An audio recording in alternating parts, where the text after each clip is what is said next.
रात का समय था। घना कोहरा पूरे गांव को अपनी चादर में लपेट चुका था। सन्नाटा ऐसा था कि अपनी सांसों की आवाज भी डराने लगी थी। गांव के बाहर एक पुरानी टूटी फूटी हवेली थी, कृष्णा हवेली।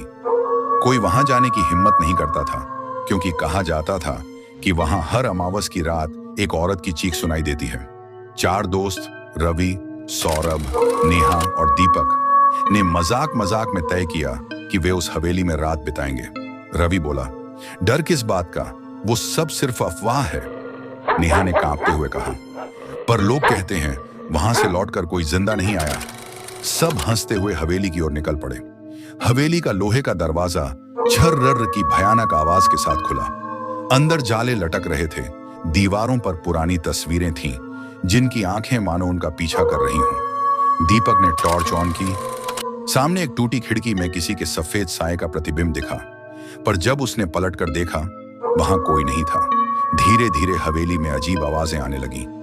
किसी के कदमों की आहट, किसी के रोने की धीमी सिसकियां। सौरभ ने दीवार पर लिखा देखा, जो यहां आया वो कभी वापस नहीं गया। उसी वक्त नेहा चीख उठी, वो देखो! सामने एक औरत सफेद साड़ी में बिखरे बालों के साथ हवा में झूलती दिखाई दी।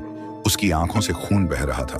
वो औरत धीमे धीमे उनके पास आई और बोली, क्यों आए हो मेरे घर में? मुझे शांति नहीं मिली, क्योंकि इन दीवारों में मेरा खून सूख चुका है। रवि ने कांपती आवाज में पूछा, तुम कौन हो? वो बोली, मैं कृष्णा हवेली की मालकिन थी।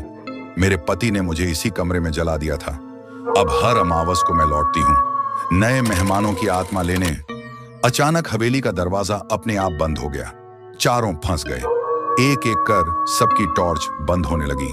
पहले दीपक गायब हुआ, फिर सौरभ की चीख गूंजी। रवि और नेहा दरवाजे की ओर भागे, लेकिन दरवाजा खुला नहीं।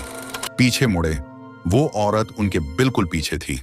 उसका चेहरा राख में बदल चुका था और आवाज आई, अब तुम भी मेरे साथ रहोगे। सुबह जब गांव वाले पहुंचे, हवेली फिर से शांत थी, मगर दीवार पर एक नई लिखावट उभर आई थी, अब हम 4 और बढ़ गए हैं।